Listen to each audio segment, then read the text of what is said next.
Le variant Omicron donc est présent dans l'Hexagone ainsi qu'en Outre-mer. Eh bien, il a pris le pas hier sur le Delta. Et selon les données de Santé publique France, Omicron est clairement majoritaire en France. Il représente 62% des tests de criblage. Je vous propose de regarder ce focus sur les statistiques du jour. 206 243 nouveaux cas ces dernières 24 heures. C'est à peine moins que la journée de mercredi. 18 321 hospitalisations. On dénombre également 180 décès. Boire ou conduire, vous le savez, il faut choisir. Et à quelques heures du réveillon, la prévention routière est à pied d'œuvre. Des bénévoles de l'association vont à la rencontre des passants aujourd'hui pour leur rappeler les solutions pour bien rentrer le soir du réveillon et leur remettre des éthylotests. Voyez ce reportage de Stéphanie Roch. Vous allez essayer de faire le petit parcours en suivant la route de Isle. Ok. Exercice pratique. Cette jeune femme porte un masque qui va lui donner l'illusion d'avoir absorbé 0,5 g d'alcool par litre de sang, soit la limite autorisée. Résultat, la démarche est un peu approximative. On va éviter de boire le 31, je crois. Je pense que souffler dans l'éthylotest avant de prendre le volant, je pense que c'est déjà pas mal pour le coup. Et je pense que je vais en prendre un pour bien rentrer vendredi soir. Bonjour monsieur. Cette année encore, les bénévoles de la prévention routière font de la sensibilisation à quelques heures du réveillon. Et malgré le Covid, les Français seront plus de 80% à fêter le passage à la nouvelle année en trinquant un verre d'alcool à la main. Je pense qu'on va sortir sur Paris, mais on prendra le métro pour rentrer dans tous les cas. Je pense que tout le monde maintenant a pris conscience du fait qu'on ne conduit pas si on a bu. Des campagnes de prévention qui semblent porter leurs fruits. Mais les messages sont toujours bons à rappeler. C'est dormir sur place, mais faire une vraie nuit, pas dormir 2-3 heures.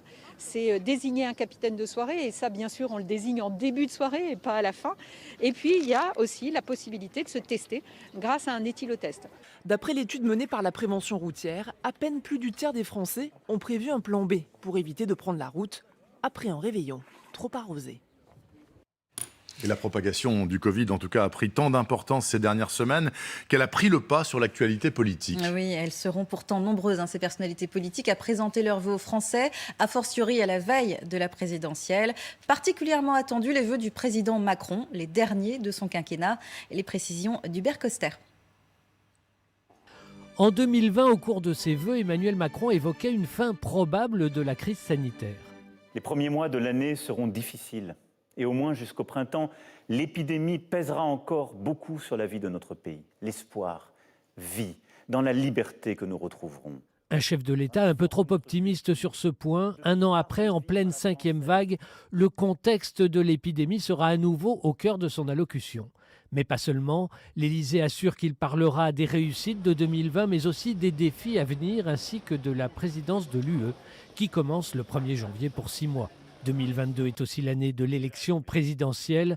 Emmanuel Macron glissera peut-être quelques indices subliminaux sur ses intentions, comme ceux qui, avant lui, se sont représentés. Jacques Chirac, fin 2001. De grandes réformes de modernisation de la société, de l'économie, de l'État devront encore être engagées et j'ai confiance qu'elles le seront. Ou Nicolas Sarkozy, fin 2011. L'année 2012 sera celle de tous les risques, mais aussi de toutes les possibilités, de toutes les espérances, si nous savons relever les défis. Une constante demeure, tous les vœux du 31 décembre veulent aussi transmettre l'espoir et la confiance dans l'avenir. Et vive